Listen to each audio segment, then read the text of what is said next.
자, 이제 부정사를 본격적으로 들어가도록 하겠습니다. 부정사, 먼저 이름부터 한번 얘기해야 되는데요. 부정사를 한자로 쓰면 일단 부정사라고 생각하는 사람이 있어요. 부정사. 무슨 비리 저질렀습니까? 무슨 부정을 저질렀는지 무슨 이거 아닙니다. 부정사가 아니에요. 예. 아닙니다. 예, 아니니까 지울게요. 무슨 불의를 저지른 게 아니고요. 정자가 요정자입니다. 요정자. 다시 쓰겠습니다. 짠짠짠 이렇게 부정사. 예. 부정사. 이렇게 한자를 쓰는데 부정사라는 한자어를 만든 사람 당연히 일본 사람들이겠죠. 우리가 쓰는 근대 이래에 생긴 대부분의 한자어는 다 일본인들이 만든 거예요. 민주주의건 자본이건 발전이건 이런 말 전부 다 일본 사람들이 서구 문물을 제일 먼저 유입하면서 이거를 동아시아에 전파시킬 때 한자어로 번역을 했기 때문에 일본인들 만드는 한자어로 쫙 퍼져 있는 겁니다. 특히 우리나라는 일본의 식민지였기 때문에 그대로 영향을 받았죠. 예를 들면 일본이 만든 야구, 그죠? 야구 우리나라도 야구라고 그러잖아요. 근데 중국은 또 주체성이 있으니까 일본이 만든 한자를 안 따라해요. 나중에. 그래서 걔는 뭐라 그러죠? 봉구라고 그러죠. 봉구.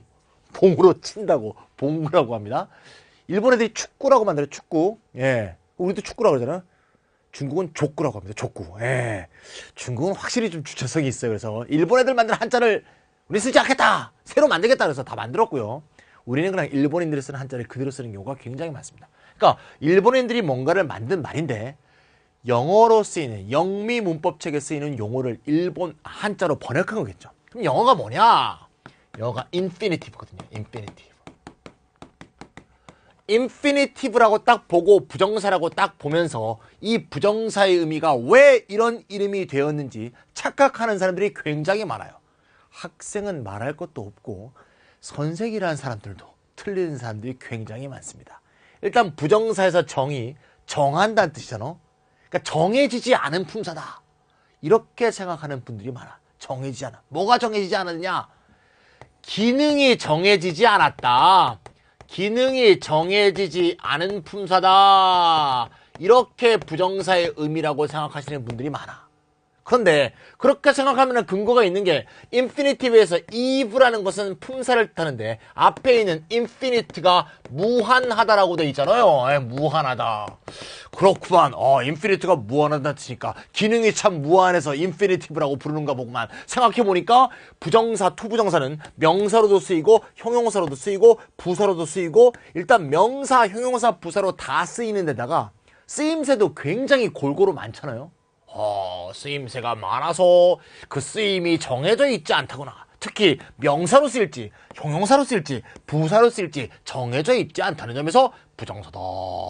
이렇게 멋들어지게 설명하는 사람들이 많은데 전부 다 창작입니다. 전부 다 픽션입니다. 그냥 꿰어 맞춘 겁니다. 꿰어 맞춘 거. 한번 생각해 보세요. 기능이 많다는 거하고 기능이 무한하다는 거 무슨 관계가 있어요? 기능이 무한해? 무한한 건 아니잖아. 기능이 좀 많은 거지.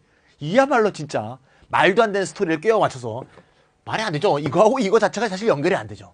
근데 이걸 갖고 이렇게 연결해서 말도 안 되는 소리를 하는 사람들이 많다 이거야. 이거는 부정사의 정의하고 전혀 관계가 없는 얘기고요.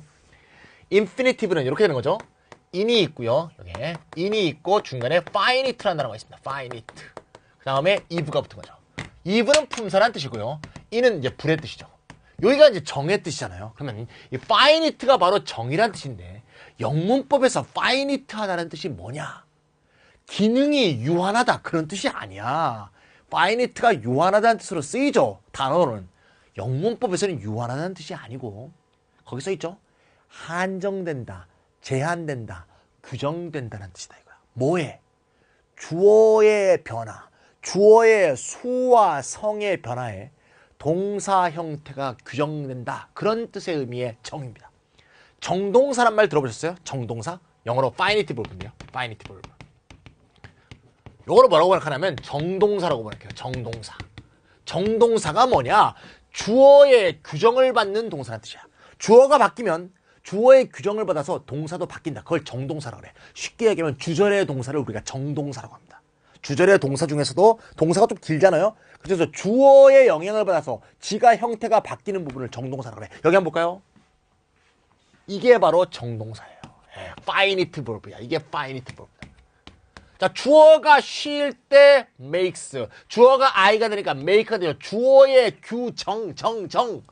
주어의 규정을 바뀌어서 변하죠. 이게 finite verb야.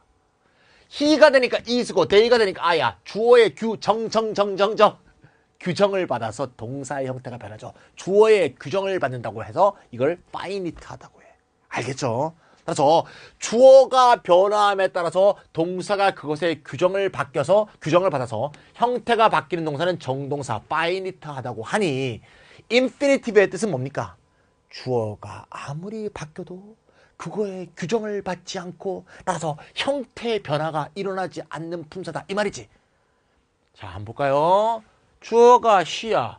그래도 나는 그냥 to도야. 주어가 they야. 그래도 난 to도야. me가 오건 말건 난 to도야. she makes가 해도 난 to야. they make 해도 나는 to야. 이건 to 있는 부정사, 이건 to 없는 부정사죠. 부정사는 두 가지가 있잖아. to 있는 부정사, to 없는 부정사. 주어가 아무리 변해도 나는 주어의 규정을 안 받아요. 그래서 부정사라는 얘기다. 이거. 알겠죠? 기능이 규정되어 있지 않고 기능이 명사, 형사, 부사 다 쓰여. 이건 부정사의 정의하고 전혀 관계없는 얘기입니다. 그래서 finite verb의 대립되는 의미로 infinitive란 말을 쓰인 거야. 그렇다고 보면 부정사만 주어의 규정을 받지 않는 게 아니죠. 부정사, 동명사, 분사가 다 쓰임에 맞게 쓰일 뿐이지 주어의 형태 변화에 전혀 규정을 받지 않는 동사잖아. 그런 의미에서 책 맨 밑에 뭐라고 돼 있죠? 즉 부정사의 뜻은 주어에 의해서 규정되지 않는 품사라는 뜻으로서 이 점에서 분사와 동명사도 마찬가지이므로 분사, 동명사, 부정사 세 개를 다 포괄한 준동사 전체를 non-finite verbs, 정하지 않는, 즉 non-finite verbs, finite하지 않는 verb라고 통칭하기도 한다. 이죠. 따라서 동사라는 개념을 좁은 의미의 협의의 동사 개념으로 하면 정동사 같은 것만 동사겠지만 광의의 동사로 개념을 하면 부정사, 동명사, 분사도 다 광의의 동사 개념에 포함된다 그랬죠. 광의의 동사 개념을 딱 만들었을 때 주어의 규정을 받는 동사는 finite verb고 주어의 규정을 받지 않는 준동사 세 개를 non-finite verb라고 부른다. 이런 의미로 이해하시면 되겠어요. 그래서 non-finite verb 중에서 부정사를 infinite라고 부르는 것도 그런 의미에서 연유한 것이라고 보시면 되겠습니다. 자, to 있는 부정사는 to 있다고 해서 영어로 뭐라고 부른다? 2번 full infinitive라고 부른다고 돼 있죠. to 부정사가 갖추고 있을 것을 다 갖추고 있는 부정사.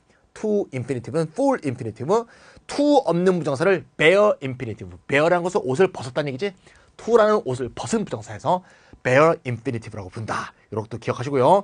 우리나라는 이상하게 왼쪽 거를 부정사라고 그러고 오른쪽 걸 원형 부정사라고 그러죠. 그 좀 말이 좀 이상해요. 그 일본어 문제 만든 말인데 역시 이거를 to 부정사라고 부르고 이걸 원형 부정사라고 부르는데 이건 참 말을 잘못 붙인 것 같아요. 왜냐? 이걸 원형 부정사라고 하면 말이죠. 이름이라는 것은 뭐예요? 규정하는 것이고 이름은 뭔가 다른 것과 구별돼야지 이름을 잘 지은 거죠.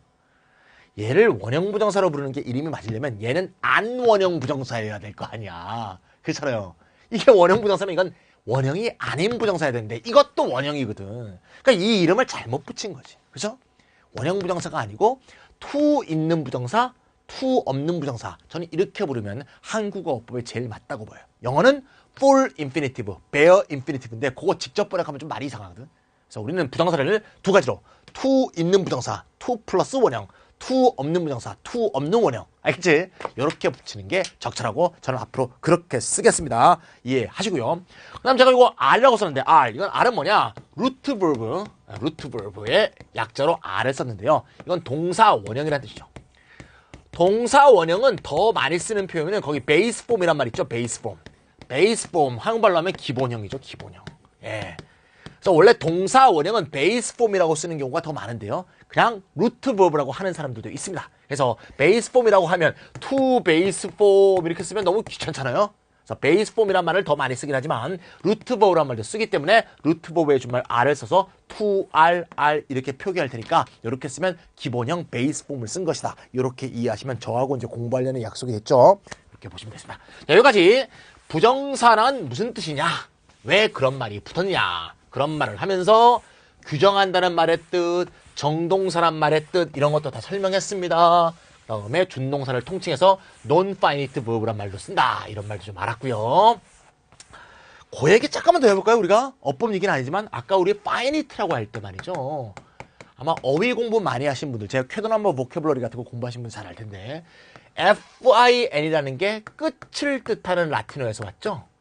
뭐 final이라든가 finish, 그죠? 이게 다 fin이 들어가죠. 예, 끝. 어떤 개념의 끝을 정하는 게 규정하는 거죠.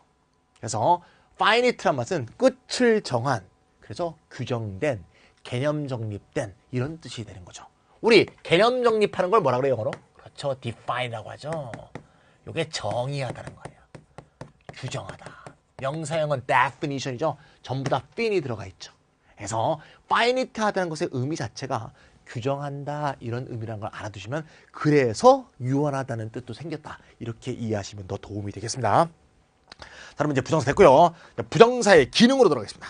자, 부정사의 기능은 우리가 첫 강의 시간 때 동명사 분사하고 함께 하면서 좀 다뤘지만 이제는 이제 부정사만 딱 놓고 부정사의 기능 세 가지인 명사 기능, 형용사 기능, 부사 기능을 하나씩 다뤄보도록 할게요. 자, 명사로 쓰이는 부정사 1번 주어, 동사의 직접 목적어, 주격보호, 목적격보호로 쓰이고 전치사의 목적어로는 쓰이지 않는다. 왜 안 쓰인다? 투부정사의 투가 전치사는 아니지만 그 유래상 전치사에서 온 것에 해당하기 때문이다. 이미 얘기했죠. 근데 원칙적으로 말을 쓴 거로 볼 때는 전치사의 목적으로 쓰이는 경우도 있다는 얘기죠. 자, 전치사의 목적으로 부정사가 쓰이는 경우를 봅시다. 이렇습니다. I have no choice but to keep silent. 나는 침묵을 지킬 수밖에 없었다. 이거 내묻힐까요? have no choice but to, have no choice but to. 사전을 찾으면 but이 분명히 전치사로서 뭐뭐를 제외하고 뭐뭐 말고라고 분명히 돼 있을 거야. 분명히 but은 전치사야. 하지만 뒤에 분명히 투부정사가 왔죠. 이런 예외도 있으니까 이거는 but 다음에 투부정사 온다 이런 식으로 외우기보다는 많이 쓰이는 표현 have no choice but to 이렇게 외워두는 게 좋겠어요. 직역하면 투부정사 외에는 선택의 여지가 없다는 얘기니까 투부정사 하는 수밖에 없다. 뭐뭐 하는 수밖에 없다. 이런 뜻이죠. 초이스 대신에 뭘 쓰죠? 알고 계시죠? 예, alternative 쓰기도 합니다. alternative. 대안이죠. 예, have no alternative but to 그러면 뭐뭐 하는 것 말고는 대안의 여지가 없다. 침묵을 지키는 수밖에 없다. 이건 투부정사가 뒤에 오는 경우고요. do nothing but이라는 표현 나왔네요. do nothing but. but이 전치사인데 뒤에 뭐가 나왔어요? to 없는 부정사가 나왔죠. 아하, but이라는 놈이 참 웃긴 놈이네. 그는 젊었을 때 공부하는 것 말고는 다른 어떤 것도 하지 않았대. 공부 말고는 다른 거 하지 않았으니까 공부만 한다는 얘기죠. do nothing but의 뜻은 뭐뭐만 하다. 뭐뭐만 하다. 뭐뭐 외에는 하는 게 하나도 없었다. 그럼 공부만 했다. 즉 공부벌레다 이 말이죠. 어법적으로 보면 분명히 did가 동사고요. nothing이 목적어고 but은 전치사고 뒤에 ing나 명사가 나와야 되는데 to 없는 부정사가 나오니까 이게 예외라는 거죠. but 뒤에 to 없는 부정사나 to 있는 부정사가 나오는데 얘는 왜 to 있는 부정사가 나오고 얘는 왜 to 없는 부정사가 나오냐? 나도 몰라요. 예. 이건 어떤 phrase로 기억해 두시는 게 좋겠습니다. have no choice but to, have no alternative but to, do nothing but 동사원형. 그죠? do nothing but 동사원형. do nothing but to 없는 부정사. 그죠? 뭐 우리 캔낫 but 동사원형 그런 것도 있죠. 예, 그렇게 쓰이는 다 그런 것도 다 부정사의 한 형태라고 볼 수 있습니다. 자, but을 제외하고는 전치사 다음에 to 부정사 못 쓴다. 이렇게 기억해 두시면 되겠습니다. 다른 경우는 극히 무의미한 경우이기 때문에 이 두 경우만 잘 기억하면 되겠습니다. 자, 2번. 동사의 직접 목적어일 때와 목적격 보호일 때를 잘 구별해라. direct object일 때와 object complement일 때를 잘 비교합니다. 이 문장을 잘 볼까요? She promised me to come back soon 이란 문장과 I advise him to give up smoking은 문장 구조가 똑같습니다. 주어, 동사, 목적어, to 있는 부정사 이렇게 돼 있죠. 아, 모양이 생긴 게 똑같으니까 생긴 게 똑같으면 똑같은 의미나 똑같은 구조를 갖고 있는 구문이 아니겠느냐 이렇게 착각하기가 쉽다는 거지. 근데 잘 보면 그녀는 나에게 약속했단데 뭐 할 거라고요? 일찍 돌아오겠다고 약속했대. 일찍 돌아오는 사람이 남니까 쉽니까? 그렇죠. she가 일찍 돌아오는 거죠. 그럼 she가 to come back soon의 주체라는 것은 얘가 to come back soon의 주체가 아니라는 거죠. 얘 주체가 얘가 돼야 얘가 얘의 수로가 되는 거죠. 얘 주체가 얘가 돼야 얘가 목적격 보호일 텐데 미가 컴백하는 게 아니거든. 따라서 목적격 보호가 아닌 거야. 그럼 뭡니까? 나에게 뭐뭐를 즉 간접 목적어, 직접 목적어에 해당하죠. 근데 밑에 문장은 그에게 충고했다까지는 똑같은데 담배 끊으라고 했거든. 그럼 끊어야 될 사람들이 누구야? 얘죠. 얘가 하는 거니까 얘는 목적격 보호 아니야. 생긴 게 똑같은데 어떤 투부정사는 간접 목적어 뒤에 온 직접 목적어고요. 어떤 경우는 목적어의 동작을 설명하는 목적격 보호가 된다는 거야. 그러니까 생긴 것만 갖고는 알 수가 없는 거지. 그럼 이런 차이를 가져오는 이유가 뭐야? 그렇지. 동사가 달라서요. 동사의 뜻과 동사의 구조 자체가 뒤에 내온 투부정사의 역할을 다르게 만들 수밖에 없다는 거지. 그래서 동사는 뜻도 정확히 알아야 될 뿐만 아니라 그 뒤에 쓰이는 어구가 어떤 역할을 하는지 정확히 알고 있어야 동사를 알고 있다고 볼 수 있다는 거지. 동사는 뜻만 알면 전혀 알고 있는 게 아니죠. 동사는 표현 형태를 알고 있어야 그 동사를 알고 있는 거야. 하나 더 볼까요? She let me go home earlier. 이번엔 to 없는 부정사입니다. 자, 그러면 주어, 동사, 목적어가 나왔는데 go home earlier 하는 사람이 누구예요? 나네. 따라서 이 to 없는 부정사는 목적 보호가 된다. 이렇게 볼 수 있습니다. 따라서 목적어와 목적 보호를 구별하는 건 앞에 있는 동사의 역할에 따라서 다르다는 거. 이 점을 잘 이해해 두시고 문맥을 정확히 이해하실 필요가 있겠습니다. 여기까지 됐고요. 3번은 지난 강의 맨 끝에 했던 건데요. 모든 준동사는 절이 간단하게 된 거니까 대개의 경우 절로 다시 길게 자세히 쓸 수도 있을 것이다. 가장 많이 쓰이는 투부정사 구문 중에 하나가 의문사 플러스 투부정사예요. 자, 의문사 플러스 투부정사. 의문사 플러스 투부정사는 의문사는 몇 가지가 있죠? 크게 7가지가 있죠. who, whom, whose, 후종적이 있고 which, what, when, where, why, how.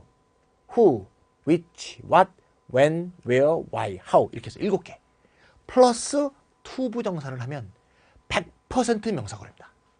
100% 명사로 쓰이는 투부정사예요. 투부정사 앞에 의문사가 있으면 명사구야. 이거는 의문사로 시작하는 의문사절이 간단하게 된 건데 영어에서 의문사절은 100% 명사절입니다. 이거는 그래머 바이블 파트 2. 그래머 바이블 파트 2는 컨디셔널, 조건문, 그다음에 조동사, 명사절, 형용사절, 부사절 이렇게 다루거든요. 네, 그래서 파트 2에서 좀 더 자세히 할 텐데 그거 하기 전에 요거라도 일단 기억해 봅시다. 의문사 플러스 투부정사 7가지 의문사 플러스 투부정사는 반드시 명사구고. 왜냐? 의문사절의 축약형 reduced form, 의문사절의 축약형이기 때문이다. 의문사절은 100% 명사절이거든요.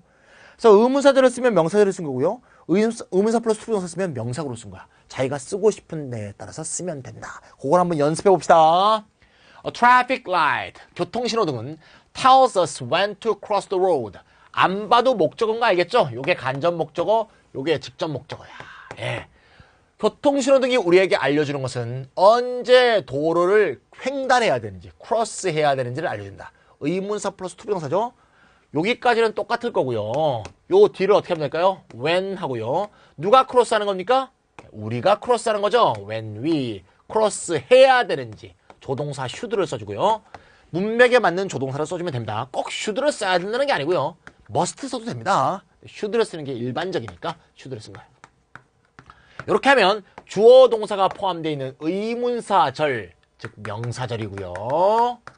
이거를 간략하게 축약해서 의문사 플러스 투부정사를 하게 되면 오늘 명사구가 된다.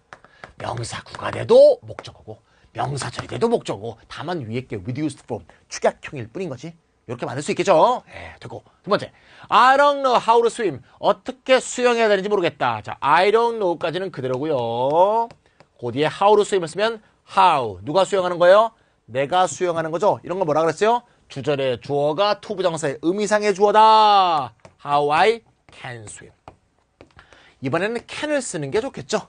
can을 쓰는 게 수영하는 법을 알려고 하는 것과 전맥된다고 볼 수 있어요. 명사구, 명사절. Please tell me which bus to take to get to the station. 그 역에 가기 위해서는 어떤 버스를 타야 되느냐. 요건 의문사 플러스 투부정사로만 쓰인 게 아니고 명사가 하나 더 추가됐네. 나중에 우리가 파트 2에서 배울 텐데 의문사 중에서 앞에 있는 세 개 의문 대명사인 who, which, what을 의문 대명사라고 해요. 뒤에 있는 when, where, why, how를 의문 부사라고 부릅니다. 왜 그렇게 부르나 하면 얘는 의문사에 있는 동시에 스스로가 품사가 명사야. 얘는 의문사인 동시에 자기의 품사가 부사야. 부사로 쓰인단 말이야. 시간. 우리 시간이 보통 부사로 쓰이죠? At 7 o'clock 부사구 아니야. 장소 in the park 부사구죠? Why? For that reason 부사구죠? How? In this way 다 부사구죠? 예. 대답을 해보면 이게 부사를 지칭한다는 걸 우리가 쉽게 알 수 있어요. 이게 의문 대명사고 이게 의문 부사입니다. 그런데 의문 대명사는 의문 형용사로도 쓰여요. 나중에 파트 3에서 배우겠지만 정확히 말하면 의문 한정사라고 해야 되는데 한정사란 말은 나중에 할게요. 아직 이거 안 배웠으니까 이 말은 너무 신경 쓰지 마시고 의문 형용사라고 생각해 보세요. 의문사인데 대명사로 쓰이던 의문 대명사는 의문 형용사 다시 말해서 형용사로도 쓰여요. 대명사로 안 쓰이고. 그래서 그러면 어떻게 되냐? 어떤 게 의문 형용사로 쓰이느냐? who의 소유격인 whose 그 다음에 which, what. who는 whose의 형태로 형용사로 쓰이고요. which와 what은 대명사 형용사로 다 쓰일 수가 있어. 예를 들면 말이죠. 요렇게 볼게요. what to do 하게 되면 이게 대명사로 쓴 거지. 왜? do의 목적으로 쓰였으니까. 무엇을 할 것인가. 그러면 예를 들면 what book to buy 하게 되면 이번엔 buy의 목적어가 얘죠. 얘 북이죠. 북을 사는 건데 그 앞에 what이 붙은 거야. 그럼 what의 역할은 뭐야? 북을 꾸며주는 거죠. 어떤 책을 살 것인가. 요게 의문 대명사로 쓰인 거고 요게 의문 형용사로 쓰인 거야. 대명사로 쓰이건 형용사로 쓰이건 구의 성격에는 아무 차이가 없어요. 둘 다 명사구예요. 다만 what의 역할만 조금 달라진 거야. 이렇게 하게 되면 what 주어 should 뜨고 요렇게 하게 되면 what book 주어 should what book 주어 should buy가 되니까 위에 같이 쓰나 밑에 같이 쓰나 둘 다 what절이거든요. 영어에서 what절은 100% 명사들이야. 이게 다 명사들이니까 그의 축약형도 다 명사구일 수밖에 없는 거죠. 보세요. 얘는 do의 목적어, 얘가 buy의 목적어, 얘는 북을 꾸며주는 거죠. 의문대명사, 의문형용사. 뭔 말인지 알겠죠?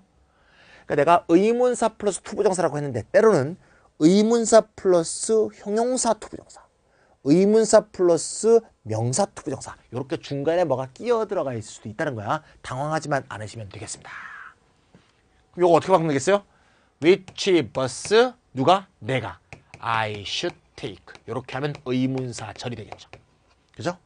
버스가 없으면 무엇을 택할 것인가? 이렇게 하면 어떤 버스를 택할 것인가. 됐죠? I'm not sure whether to accept the proposal. 자, whether는 의문사가 아닙니다. 이 7개 속에 포함되어 있지 않죠? 예, 없잖아요. 예. whether는 어법적으로 보면 정확히 말하면 접속사인데요. 접속사인데 즉 뜻은 인지 아닌지죠. 근데 뒤에 투부정사가 올 수 있다는 점에서 의문사 7개와 비슷한 성격을 띠고 있어. 따라서 의문사 플러스 투부정사 용법에 얘를 포함시켜 주는 거지. 의문사가 아닌데 원리는 비슷해요. 나는 확신이 안 서는데 그 제안을 받아들일까 말까에 관해서 여기서부터 여기까지가 명사절이죠. be sure 다음에 명사구가 나온 거야. 명사절이 아니고 명사구.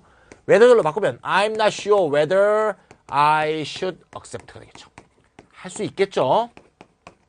whether는 의문사는 아니지만 투부정사하고 같이 쓸 때는 같은 용법으로 쓰이기 때문에 껴준다 이거야. 자, 요 세 가지가 이제 의문사 플러스 투부정사의 전형적인 형태가 될 텐데요. 잘 한번 보시면 재밌는 게 있어요.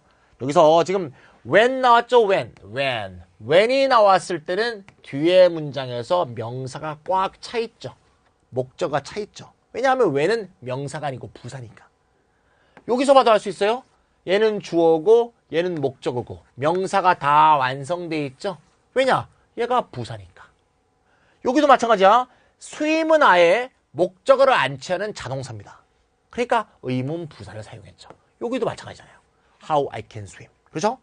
이 문장을 잘 보시면 which bus to take건 which bus I should take건 which bus가 take의 목적어로 쓰이고 있다는 걸 볼 수 있죠. 여기 한번 보세요. what을 한번 봅시다. what to do라고 했어요. 그러면 왜 what을 쓰느냐? do에 지금 목적어가 비어있죠. 목적어가 비어있으니까 명사가 필요하거든. 그래서 명사로 쓰이는 의문대명사를 쓰는 거예요. by의 목적어가 비어있죠. 비어있는 목적어가 얘가 구실을 하고 있는 거예요. 얘와 함께. 알겠지? 아하, 따라서 이런 말은 없는 거예요. 말을 만든다고 말이 되는 게 아니야. 이런 말은 없는 겁니다. 왜? go는 what을 목적으로 못 취하니까. 그죠? 아, 그럼 어떻게 돼? 요렇게 해야겠지. where to go, when to go. 알겠죠? 요렇게 해야 맞는 거지. 어디로 갈 것인가, 언제 갈 것인가. 알겠죠? whom이 나왔어. 그래서 whom to rely라고 했어. 이런 영어는 없어요. 왜? whom은 rely의 목적어가 될 수 없기 때문에. 그럼 어떻게 해야 된대? whom을 굳이 쓰고 싶다면 whom을 목적으로 취할 수 있는 형태로 써야 돼. 이렇게 써야지. whom to rely on. 누구에게 의지할 것인가. whom이 rely on의 목적어가 될 수 있다는 거지. 이 의문대명사는 이게 굉장히 중요하다는 거야. 그죠? 네, 그렇게. 따라서 앞에 의문대명사나 의문 형용사 플러스 명사가 나오면 뒤에 목적어가 반드시 비어 있고요. 의문 부사가 나와 있으면 뒤에 목적어가 비어 있지 않습니다. 요걸 한번 써줄 테니까 쓸까요? 네. 앞에 의문 대명사가 나오거나 의문 형용사 플러스 명사가 나오게 되면 뒤에 연결되는 투부정사의 요 투부정사가 반드시 타동사여야겠지. 타동사가 돼서 요 뒤에 목적어가 비어 있어야 얘가 목적어가 되는 거죠. 아니면 투부정사가 나왔는데 얘가 자동사가 되면 자동사는 목적어를 취할 수 없으니 뭐가 더 필요하다? 그렇지. 전치사가 필요하다. 일반적 공식으로 말할 수 있겠죠. 의문사가 여기가 의문부사 when, where, why, how가 되면 부사는 문장의 주요 요소가 아니기 때문에 뒤에 명사가 다 차 있어야 됩니다. 만약에 타동사가 나와 있다면 목적어가 차 있어야 되고 자동사가 나와 있다면 상관없습니다. 요거로 끝이 되겠죠. 알겠죠? 여기 일반화시켜서 써놓은 거야. 책에다 써놓으면 되겠습니다. 목적어가 비어 있어야 된다. 앞에 명사가 있으니까. 목적어가 차 있거나 필요 없어야 된다. 왜? 앞에가 부사니까. 알겠죠? when to meet이란 말은 없어. when to meet her 이렇게. 물론 when to meet이란 말이 없는 건 아니지. 문맥상 meet가 누군지가 앞뒤에서 주어져 있으면 생략할 수도 있지만 그냥 원래 쓸 때는 쓰는 게 있어야 되는 거죠. when to meet her, when to meet him 이렇게. 자, 그 얘기했습니다. 그래서 의문사 플러스 투부정사를 너무 우습게 보지 말고 제대로 된 의문사 플러스 투부정사를 써줘야겠습니다. 여기까지가 명사로 쓰이는 투부정사에 대한 얘기였습니다. 자, 명사로 쓰이는 투부정사 뭐 길게 얘기할 거 없어요. 사소한 얘기들 또 뒤에서 또 할 테니까 가주어나 가목적어 같은 얘기는 자, 기본적인 내용은 다 다뤘습니다. 실파를 한번 깨끗이 지워볼까요? 더 깨끗한 게 없나 지우개? 아, 이거 깨끗하네요. 깨끗하게 한번 지우고요. 자, 명사로 쓰이는 투부정사 했으니까 이제 뭐 할까요? 형용사로 쓰이는 투부정사 해볼까요? 형용사로 쓰이는 투부정사가 굉장히 쉽다고 생각하기 쉽죠. 왜? 명사를 뒤에서 꾸며주는 투부정사니까. 투부정사가 명사를 뒤에서 꾸며주면 그 말인가. 근데 그것도 의외로 단순하지 않은 점을 우리가 발견할 수가 있습니다. 왜 그런가 한번 보도록 할까요? 자, 부정사가 명사를 수식할 때는 항상 투부정사 형태로 쓰인다. 투 없는 부정사. 소위, 자, 소위란 말을 썼다는 건 내가 이 말 쓰기 싫다는 거지. 소위 원형 부정사가 명사를 수식하는 경우는 없다. 아까 좀 전에 볼 때 명사로 쓰이는 투부정사는 투 있는 부정사, 투 없는 부정사가 다 쓰이죠. 아까 봤잖아. do nothing but 전치사 다음에 나오는 건 명사로. 동사 원형 쓰는 경우도 있잖아요. 그죠? have no choice but은 투 부정사 썼죠. 그 다음에 목적보호로 쓸 때도 make 목적어는 투 없는 부정사, false 목적어는 투 있는 부정사 이렇게 썼잖아. 명사로 쓰이는 투부정사는 상황에 따라서 투 없는 부정사가 나오는 경우도 있는데 명사를 수식하는 형용사로 쓰이는 투부정사는 투 있는 부정사만 쓴다. 요 얘기였고요. 2번 형용사로 쓰이는 부정사는 관계 대명사절 혹은 관계 부사들이 축약된 것이다. 좀 전에 했던 거와 비교해보세요. 의문사 플러스 투부정사는 의문사절이 축약된 것이다. 의문사절이 명사절이니까 의문사 플러스 투부정사도 반드시 명사로 했죠. 관계 대명사절, 관계부사절은 무슨 절이죠? 그렇죠. 형용사절이죠. 따라서 그것의 축약형인 투부정사는 형용사로 쓰일 수밖에 없겠죠. 맞죠? 3번. 형용사로 쓰이는 투부정사는 수식받는 명사가 부정사의 동작 주체인 경우와 부정사의 동작 대상인 경우로 나뉜다. 다음 두 경우를 비교하라. 말로 하니까 어렵죠? 예문으로 한번 봅시다. I need somebody to love me. I need somebody to love. 과거의 그 락 그룹 중에서 락이란 건 이제 요새는 많이 죽었죠. 사실 락 대신에 뭐 한번 다들 흑인 음악이 아주 그냥 힙합이라든가 소울이 너무나 지배적이 돼갖고 말이죠. 그죠? 백인들도 뭐 힙합을 하고 백인들도 랩을 하고 뭐 이런 시대가 됐죠. 아니면 뭐 계속 반복하고 그런 건데 7, 80년대는 진짜 락의 전성기라서 새로운 락이 막 생겨나고 그런 것 자체가 이제 아류가 아니라 새로운 어른 전통을 만들어내는 그런 시대였죠. 7, 80년대 락 그룹 중에서 가장 또 대중적인 인기를 끌었던 락 그룹 중에 퀸이라는 락 그룹이 있었어요. 퀸. 예, 영국 락 그룹이니까 여왕에 대한 좀 모독을 하고 싶었는지 모르겠습니다. 어쨌건 퀸이라는 락 그룹이 있었는데 지금은 해산됐죠. 리드 보컬이 프레디 머큐리라는 사람이었는데 프레디 머큐리니까 13일의 금요일이 생각나네. 13일의 금요일 주인공이 프레디죠. 예, 프레디 머큐리. 이 사람 또 수성에서 왔나? 프레디 머큐리 이름 멋있네요. 이 사람이 죽었어요. 90년대 초에. 에이즈로 죽었죠. 유명한 동성연애자였고요. 에이즈로 죽었기 때문에 해산했는데 노래 참 잘 불렀죠. 그들이 부른 노래 중에 대표적인 노래 중에 하나가 Somebody to Love입니다. 예. Somebody to Love 그러는데 Find me somebody to love 그 노래 생각하면서 한번 만들어봤어요. 예. 그 사람이 거기 그 사람들은 Find me somebody to love라고 부르는데 I need somebody to love라고 합시다. 나는 사랑할 사람이 필요해. I need somebody to love. 사랑할 사람이 필요하다. 외롭다는 얘기죠. 외롭다. 그치? 사랑할 사람이 필요하다는 얘기예요. 자, 그러면 이게 주어 동사죠. 누군가가 필요해. 사랑할 사람이 필요해. 누가 누구를 사랑하는 거예요? 이 사람이 요 사람을 사랑하는 거죠. I need somebody to love. 근데 위에 문장 봅시다. 이런 노래는 없습니다. somebody to love는. 뭐 있기도 하겠지 뭐. 예. 제가 그 유튜브 검색하다 보니까 티침이라는 노래가 있더군요. 예. 유튜브 한번 쳐보세요. 유튜브 아시죠? 유튜브.com. 예. 예. 동영상이 많이 올라오는 그 세계적인 사이트죠. 유튜브. 거기에 티침이라고 쳐보세요. 티침이라는 그 리드맨블루스 노래가 있더라고요. 예. 사랑을 가르쳐달라는 얘기인 것 같던데. 티침이 잉글리시는 아니고요. 그거 보면서 그거를 우리 티침의 주제가로 하면 어떨까 이런 생각을 해봤는데 모든 직원들이 다 찬성을 하지 않더군요. 예. 아무도 반응조차 보이지 않다고 그래서 내가 완전히 제안했다고 완전히 좀 뻘쭘했던 기억이 나는데 어쨌건 자, Somebody to love me 있을 수도 있어요. 이런 노래가. 예. 나를 사랑할 사람이 필요해. 이것도 외로운 거네. 날 사랑해줄 사람이 필요하대. 요게 주어 동사고. 그러면 love me 할 주체는 누굽니까? 이 사람이죠. 이 사람이 요 사람을 사랑하는 거죠. 위에 거는 날 사랑해줄 somebody가 필요해. 밑에 거는 내가 love할 사람이 필요해. 요런 차이를 봤습니다. 자, 그런 말이죠. 이해는 됐고 요걸 좀 더 국부적으로 한번 보면 요 투부정사가 요 명사를 꾸며줍니다. 요 투부정사도 명사를 꾸며줍니다. 둘 다 형용사로 쓰인 투부정사인 게 분명해요. 그런데 미시적으로 좀 보니까 요 수식을 받는 요 명사와 수식하는 투부정사 사이의 의미 관계가 다르죠.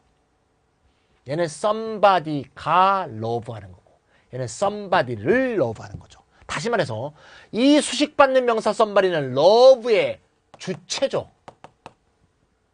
얘는 love의 대상이죠. 요거를 문법용어로 하면 주체는 영어로 뭐라고 합니까? subject. 그래서 to love의 의미상의 주어란 얘기야. to 부정사의 주체는 그냥 주어라고 하는 거 의미상의 주어라고 그러죠. 얘는 love의 대상이고 love의 주체는 얘야. 얘가 얘를 하는 거니까 love의 대상이죠. 대상을 영어로 쓰면 뭐예요? object죠. 그래서 이걸 문법용어로 하면 의미상의 object 뭐예요? 목적어.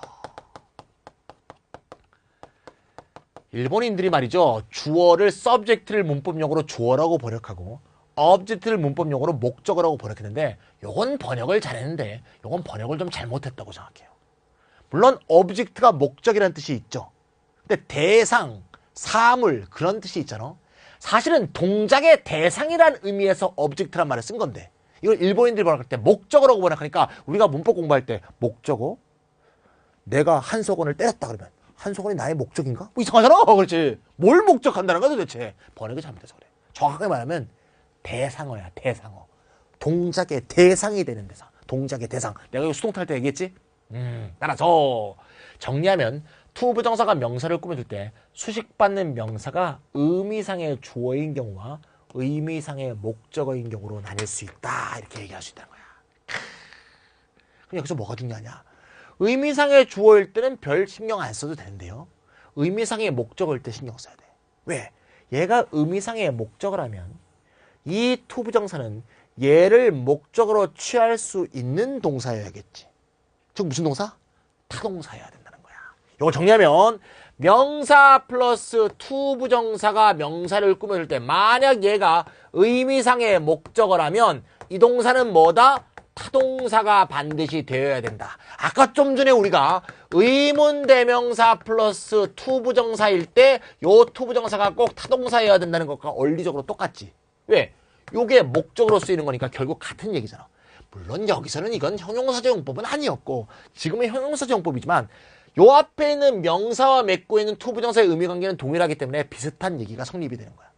투부정사의 용법이 다를 뿐 앞에 있는 명사와의 의미관계는 같다 이거야. 아까 여기 뭐라 했죠? 요 동사 원형이 자동사는 뭐라고? 뒤에 전치사가 필요하다고 그랬지. 마찬가지야. 요것도 따라서 만약에 자동사가 나와주게 되면 뒤에 전치사가 필요하다. 예를 들면 나는 의지할 사람이 필요해. 그러면 I need someone to depend on. 의지할 사람이 필요하다. Someone to lean on. 의지할 사람이 필요하다. 이렇게 되는 거야. 왜? depend하고 lean이 바로 someone을 목적으로 취할 수 없으니까 on을 추가한다 이거지. 어법이 약한 학생들은 꼭 이렇게 묻는 학생이 있어. 선생님 여기 전치사의 목적어가 왜 없습니까? 야 목적어 여기 있잖아. 그럼 목적어랑 앞으로 나가도 돼요? 목적어가 앞으로 나갔다기보다는 이 목적어를 내용적으로 여기서 취하고 있는 거죠. 그런 사람들이 항상 범하는 우가 뭔가 하면 요걸 보면서는 목적어가 빠졌다고 생각하면서 요걸 보면서는 목적어가 빠졌다는 생각을 못 한다는 거야. 그만큼 우리가 타동사에 대한 인식이 열악하다는 얘기지. 전치사 뒤에 뭐가 빠져 있으면 빠진 게 보여. 동사 뒤에 뭐가 빠져 있으면 빠진 게 안 보인다는 거야. 여기 빠진 거나 여기 빠진 거나 도대체 뭐가 다르다는 거야. 똑같이. 그치? 요게 빠졌다고 생각하면 요것도 빠졌다고 생각하시면서 빠진 게 어디 있냐? 여기 있네. 요렇게 생각해 주시면 된다는 거야. 따라서 요렇게 쓰는 영어는 틀린 영어입니다. 아시겠죠?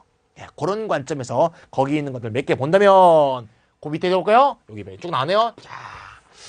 자, 요거는 옛날에 오토록스에서 나왔던 지문입니다. 예, 새로운 지문이 아니고요. 그냥 있던 지문을 썼습니다. 제가 그때 문장이 좋기 때문에 I have no friend to talk 그러면 안 된다 이거야. 왜? 내가 대화 나눌 친구가 없다는 거야. 그럼 I have no friend to talk일 때 talk friend란 말이 없거든. talk to friend 또는 talk with friend라고 해야겠습니다. I have no friend to talk to. 얘기 나눌 친구가 없다. There was no chair to sit. 그러면 안 되고 왜? sit the chair란 말이 없거든요. 그래서 sit on the chair죠. 예, sit chair는 말이죠. 위에 앉으니까 on을 쓰죠. armchair 있잖아. armchair. 예. 안락의자. 그래 소파 같은 거죠. 이렇게 armchair. armchair는 안으로 쑥 들어가죠. 그래서 armchair는 in을 써요.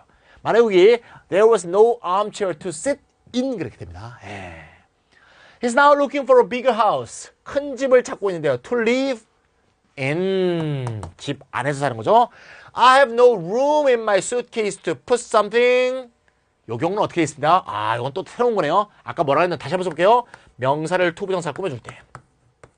요 명사가 의미상의 목적어가 되면 요게 타동사가 되든가 자동사 플러스 전치사가 되든가 아니면 지금 뭐니까 타동사일 때 목적어가 이미 있다면 전치사가 한 번 더 있어라.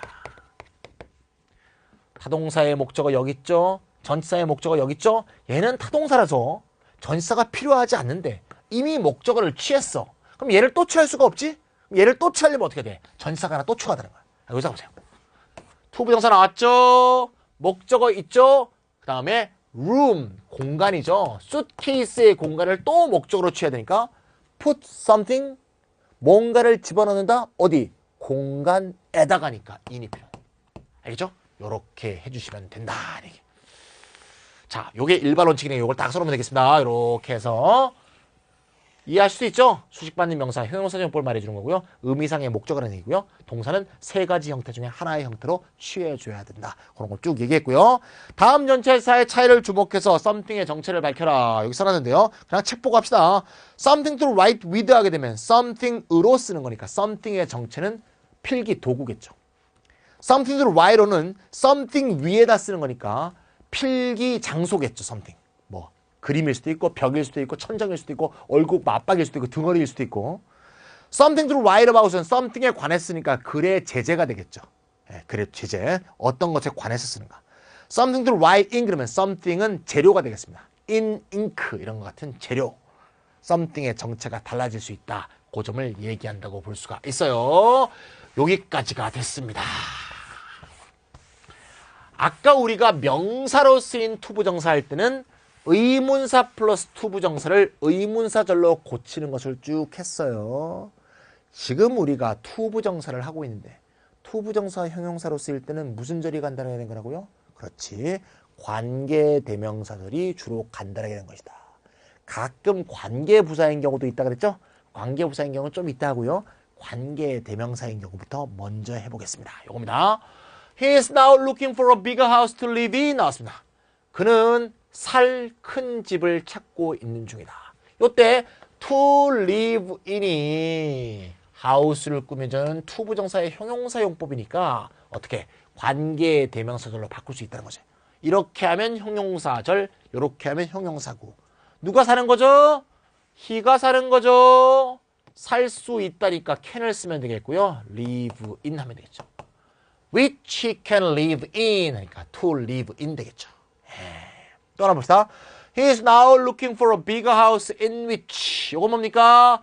which he can live in에서 요 in이 which하고 맺고 있을 때 which가 선행사 house를 가리키고 있죠. 요게 집이죠. 관계대명사 which의 선행사가 house니까 house라는 명사가 앞에 절에도 한 번 있고 요 절에도 한 번 더 나온 거죠. 집에서 산다니까 in이 목적어가 which거든요. 관계대명사를 해서 관계대명사가 전치사의 목적어가 되면 전치사를 앞으로 이렇게 뺄 수가 있죠. in which에서 in이 앞으로 나오게 되면 이게 he can live가 되죠. 자, 이건 나중에 관계대명사에서 또 하겠지만 중학교 때 많이 했던 거죠. 관계대명사 목적격이 전치사의 목적어가 되면 전치사를 뒤에 둬도 되고 앞에 둬도 된다는 게. 이 두 문장은 완전히 똑같은 문장입니다. 물론 얘가 더 포멀한 표현이고 얘가 더 인포멀한 표현이죠. 실제 인포멀한 표현에서는 어떻게 합니까? 위치를 생략할 수도 있죠. 목적격이기 때문에. 목적격 관계대명사 생략하니까 위치를 생략할 수 있는데 이때 요 위치도 목적격이죠.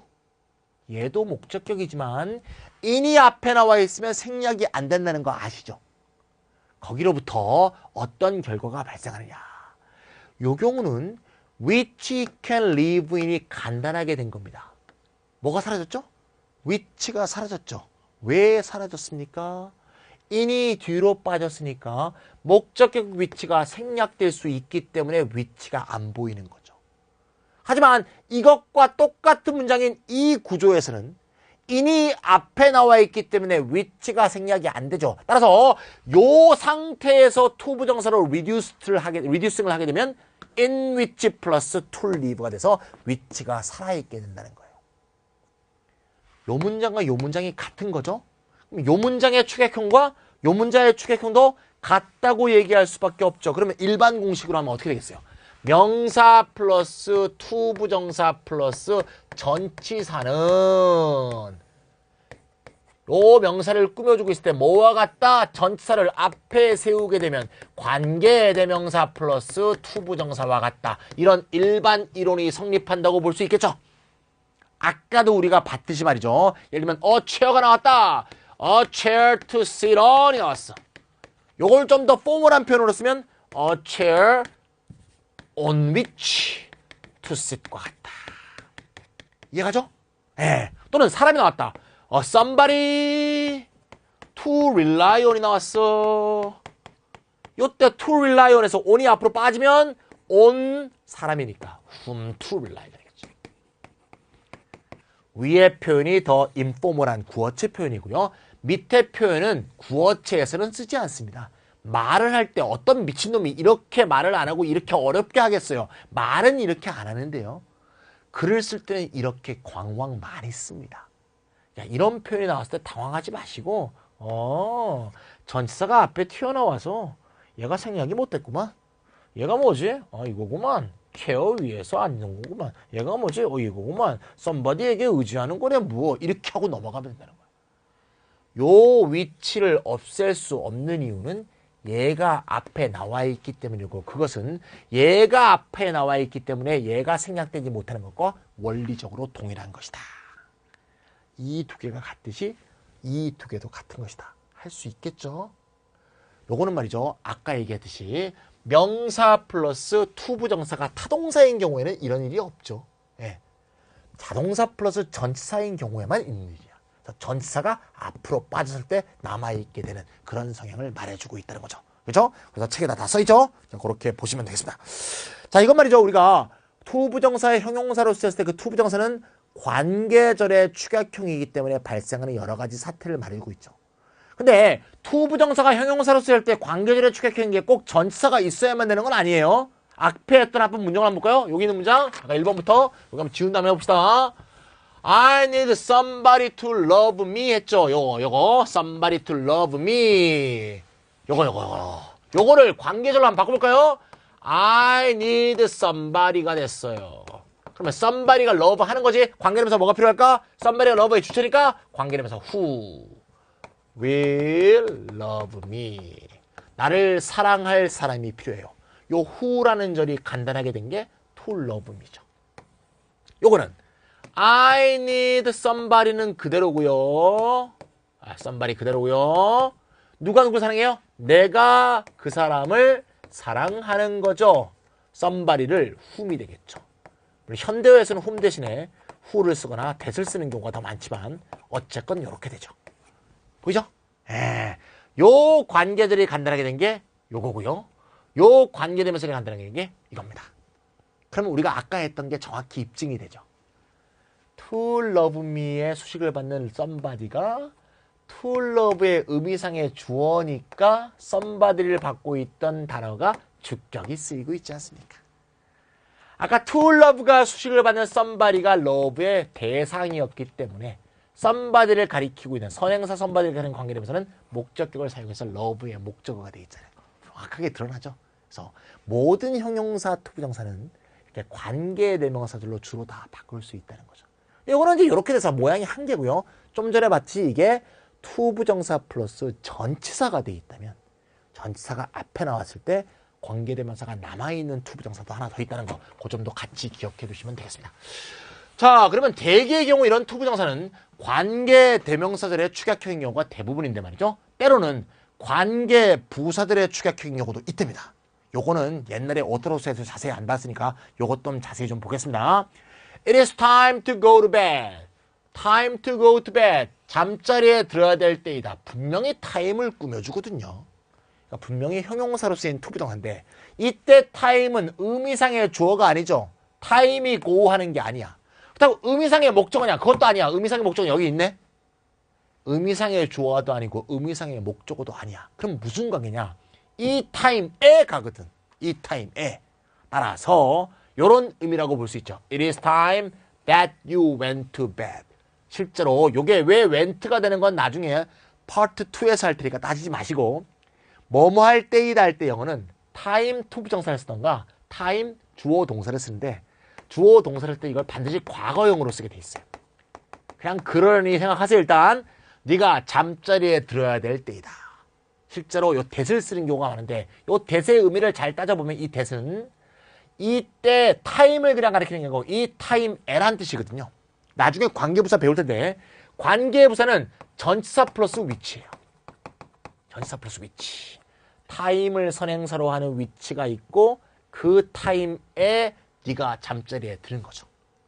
아까하고 차이점이 있죠? 관계대명사를 쓴 게 아니고 관계대명사 앞에 전치사가 나왔고 전치사 플러스 관계대명사를 쓰는 데다가 선행사가 시간이니까 이건 when과 같은 거죠. when절, 관계부사들이 투부정사로 바뀐 거예요. 그 다음 What is the best way to learn a foreign language? 외국어를 배우는 가장 좋은 방식이 뭐냐 그랬습니다. 분명히 way를 꾸며주는데 way가 learn의 주체가 아니죠. 사람이 learn하는 거죠. learn의 목적어는 여기 있어요. 역시 의미상의 주어도 아니고 의미상의 목적어도 아닙니다. 이럴 때는 관계부사절 역시 대절이 바뀐 건데 왜 대절이 관계부사냐? 이 대절은 관계대명사가 아니에요. way라는 선행사를 갖고 왔을 때 way가 주어로 쓰이는 것도 아니고 way가 목적으로 쓰이는 것도 아니고 앞에 in을 붙여서 전치사 플러스 which 형태로 취하고 있죠. 전치사 플러스 which로 쓰이고 which가 way일 때 그 대은 관계부사로 쓰인다고 되어 있죠. 관계부사를 아직 안 배웠기 때문에 정확히 얘기해서 100% 이해시키기 어려운데 이건 관계부사는 이것만 기억하면 돼요. 관계부사는 앞에 선행사가 정해져 있습니다. where면 장소, when이면 시간, why면 reason, how는 못 쓰니까 that 대신에 that을 쓰는데 that의 선행사, how 대용으로 쓰는 that은 앞에 way가 나오게 돼 있죠. 선행사가 정해져 있고요. 관계부사절을 반드시 전치사 플러스 which로 풀어쓸 수가 있어야 돼요. 왜 그러냐? 우리 명사 앞에 전치사가 붙으면 일반적으로 뭐가 되죠? 부사가 되죠. room 앞에 in을 써서 in the room이 되면 부사구가 되죠. is 앞에 with를 쓰게 되면 뭐가 됩니까? easily가 되죠. 예. 전치사 플러스 명사는 부사거든요. 이걸 초등학교 IQ 테스트를 한번 해봅시다. 요 앞에 관계란 말을 딱 붙여봐. 그럼 초등학교 IQ 테스트에 여기 뭐 들어가야 돼? 관계 들어가면 되겠죠?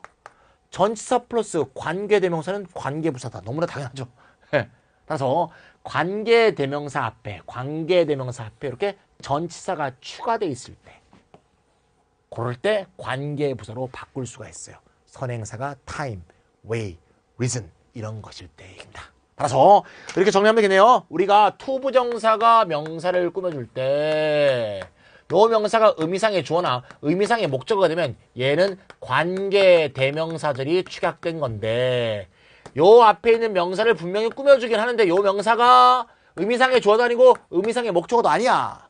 그럴 때 요 투부정사는 관계부사절이 생략된 것이다. 이렇게 정리하면 일반화시켜서 정리했다고 볼 수가 있어요. 관계부사의 축약형으로 이 명사를 꾸며줄 때는 말이죠. 이 명사가 반드시 시간이거나 이유거나 방법입니다. 뭐가 없죠? 장소가 없죠. 장소는 투부정사가 꾸며줄 때 관계부사절의 축약형으로는 절대 안 꾸며주고요. 관계대명사절의 축약형으로만 꾸며줘요. 책에 보면 알 수 있듯이 아까 했던 거 있죠? bigger house to live in 보이죠? bigger house to live in in이 이렇게 남아있죠? to live in이 house를 꾸며주고 house가 장소인데 이거는 where절이 바뀐 게 아니고 which절이 바뀐 거 아닙니까? 왜 장소는 이런 식으로 쓰이지 않고 시간, 이유, 방법만 투부정사가 관계부사절의 축약형이 되느냐? 요건 지금 얘기해봤자 잘 모를 테니까 요거는 일단 요렇구나 이런 얘기가 있었어 라고 거기 별표 하나 쳐놓으시고요. 나중에 관계대명사 관계부사라는 파트 2겠죠? 파트 2 할 때 그때 자세히 다시 한번 할 테니까 요렇구나 정도만 일단 기억하고 가면 되겠습니다. 투부정사 하면서 관계부사 관계대명사를 다 하고 넘어갈 수는 없는 노릇이죠. 과거에도 우리가 오토록스 할 때도 요 투부정사 부분에서 관계사가 약하신 분들이 많이 헤매던데 일단 요 정도만 정리하고 투부정사에 대한 형용사조용법에 대한 이해는 마치도록 하겠습니다. 자, 부사조용법이 매우 많기 때문에 지금 더 시간을 길어서 부사조용법을 할 수는 없겠네요. 하나의 테이프를 끊고요. 새 테이프를 시작해서 부사조용법을 또 계속 이어가도록 하겠습니다.